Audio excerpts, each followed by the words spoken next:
Évangélisation sincère. Je partage ce que moi-même je mets déjà en pratique dans ma propre vie. Esprit Saint vient. Esprit Saint vient. Esprit Saint vient, s'il te plaît. Et guide-nous.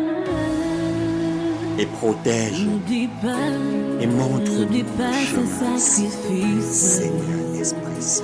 Jésus, que j'ai fait pour toi. N'oublie pas toutes ces prières que j'ai faites à l'égard de mes frères. Regarde pas mes péchés. La gratitude spirituelle. Genèse 24, versets 13 à 27.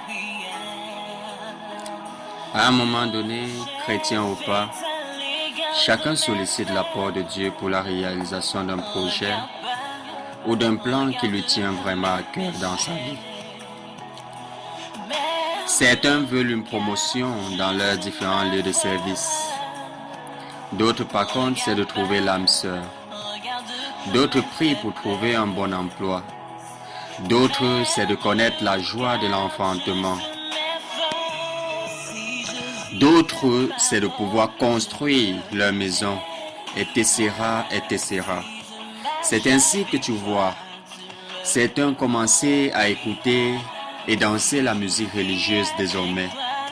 D'autres, pour que Dieu les exauce, ils commencent à aller à l'église tous les jours. Le dimanche, alors, ils sont au premier rang. Ils crient même plus que la chorale. D'autres, par contre, optent pour des neuvaines et des neuvaines et encore des neuvaines. On voit même certains jeûner des jours et des jours tellement ils montrent à Dieu qu'ils sont sincères dans leurs demandes. Et c'est vrai, tout ce que nous demandons vraiment à Dieu, sans douter, il nous le donne. Il nous rappelle cela dans Matthieu 21, verset 22. Mais seulement dès que Dieu te donne ce que tu as demandé et te comble, alors ton fameux zèle de foi finit subitement. Comme si tu aimes Dieu seulement quand tu es dans les problèmes. Or, Dieu t'a fait don de l'emploi que tu cherchais tant, de l'époux ou de l'épouse que tu en rêvais tant, des enfants magnifiques, de la promotion ou de la maison souhaitée. Tout ça pour que tu puisses continuer de faire sa gloire. Hébreux 13, verset 21. Mais toi, une fois que Dieu te donne une fiancée ou un fiancé, c'est fini. Tu ne viens plus à l'église. Maintenant, c'est à l'auberge, dans des relations impures. Tu n'écoutes plus la musique religieuse. Maintenant, c'est de la pornographie. Pendant qu'il y a messe à l'église, toi tu es au bon Sainte Anastasie. Désormais, tu cherches plus à faire plaisir à ton fiancé qu'à Dieu. Ou alors, s'il t'a donné le travail, maintenant, tu te dis très occupé. Quand tu touches ton salaire, même payer ta dîme ou ton denier du culte, ta main pèse subitement.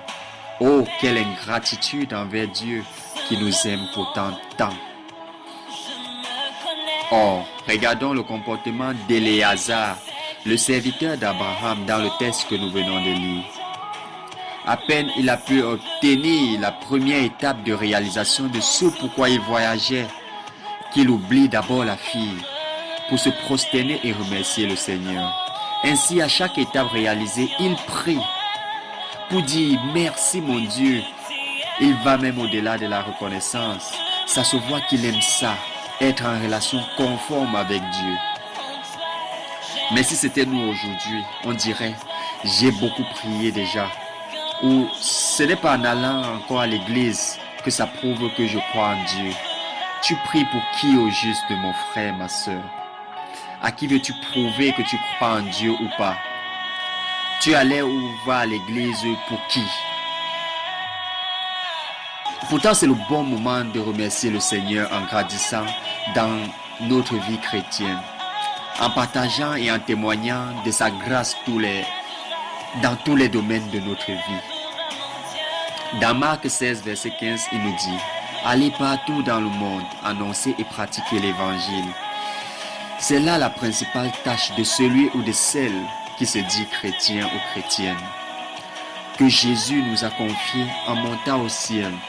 Donc si tu n'évangélises pas encore, alors commence aujourd'hui mon frère et ma soeur. Car le Seigneur compte sur chacun et chacune de nous. Matthieu 9, verset 37. Et il ne suffit pas d'annoncer l'évangile par des paroles et des discours, non. Mais en appliquant nous-mêmes ce que nous annonçons aux autres. Matthieu 7, verset 21, il dit, ce n'est pas ceux qui me disent Seigneur, Seigneur, ceux-là n'entreront pas tous dans le royaume des cieux. Mais c'est celui-là même qui fait la volonté de mon Père qui est dans les cieux. Donc celui qui fait la volonté de Dieu héritera direct du royaume de Dieu. Car la meilleure manière de remercier Dieu et de faire sa gloire, c'est de porter beaucoup de bons fruits dans notre vie à partir de sa parole qui est en nous. Dans Jean 15, verset 8, si vous portez beaucoup de fruits, c'est ainsi que mon Père sera glorifié et que vous serez mes disciples. Alors soyons reconnaissants envers Dieu en persévérant à son service, à faire ce qui lui est agréable et pas seulement quand les choses vont mal dans notre vie, non, mais surtout quand nous sommes heureux, comblés de grâce et de miracles dans notre vie que Dieu nous a fait. En effet, Jésus revient bientôt pour nous ses enfants et rien de ce que nous demandons et obtenons ici-bas, argent, mari, femme, parents, maison, voiture, enfants, emploi, etc. ne doit mettre Dieu en second plan.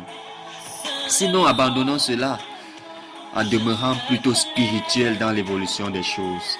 Car dans Luc 17, verset 34, il dit, en cette nuit-là, de deux personnes qui seront côte à côte dans le même lit, l'une sera prise et l'autre sera laissée.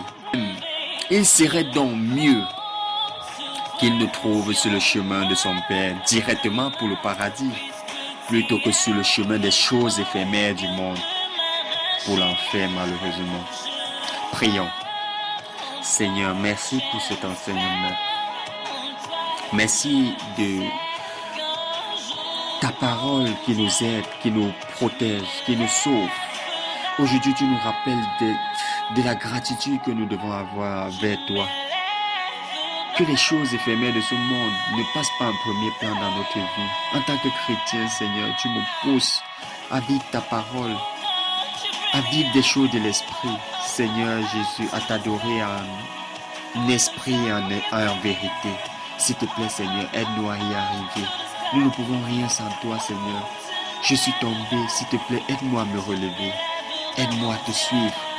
Je suis en joie, aide-moi à être davantage avec toi, en relation avec toi et à comprendre que tout ce que j'ai, tout ce qui me vient, de bon comme de mal, Seigneur, concourt bien pour ta plus grande gloire. Merci, Seigneur.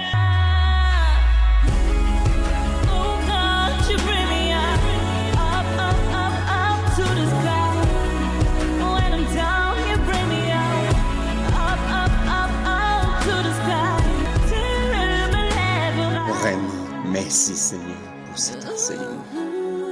Sois béni Seigneur Jésus pour des siècles et des siècles. Amen. Au nom du Père et du Fils et du Saint-Esprit. Amen.